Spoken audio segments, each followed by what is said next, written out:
But the team I went with was the Seattle Seahawks. Good pick.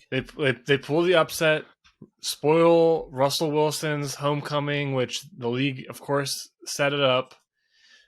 But you look at the numbers. Geno Smith, the returning to his West Virginia form, comes out, goes 13 for 13 to start the game, ends at 23 of 28, 195 yards, 2 touchdowns, 0 interceptions, almost 120 QB rating. Then Rashad Penny, God, my headphones just freaked out. Rashad Penny, he averages 5 yards a carry. Had, I think, 1 or 2 big runs taken away from a holding penalty. They moved the ball around. Geno Smith seemed to hit the right guy every single time. Didn't take unnecessary risks. Knew what he had to do.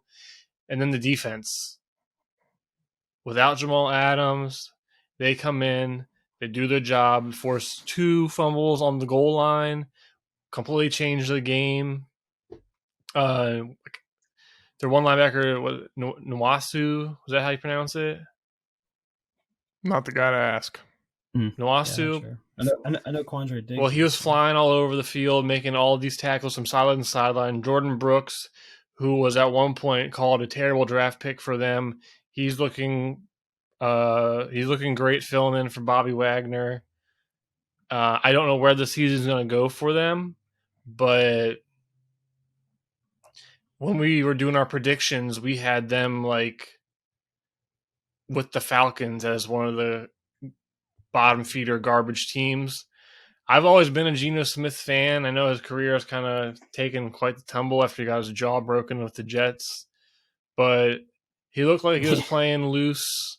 Almost made one cross-body throw that, if it got completed, would have been on highlight reels for the rest of time. But but they look that it was a good game to watch. Came down to the wire. Some poor decisions on the other end, which we're going to talk about. But I was rooting for the Seahawks, and they're my team of the week. Yeah, he looked great. That one where he escaped the pressure, the pocket broke down. He stepped up in the pocket on the run threw it. That was another thing that caught my eye. He would just look poised, right? Like he was moving, scrambling when he needs to. He had a little bit of like 2017 Carson Wentz going, without the bombs, without the deep balls, but yeah.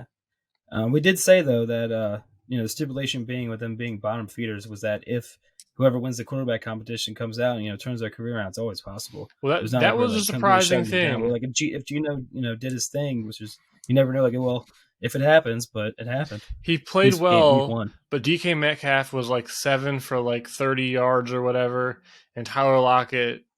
He had some good catches when he was didn't really. He had some good snags. But. Yeah, but 5 yards per catch. Yeah, if you told me that DK Metcalf and Tyler Lockett didn't go off and they won, I would have been like, no way.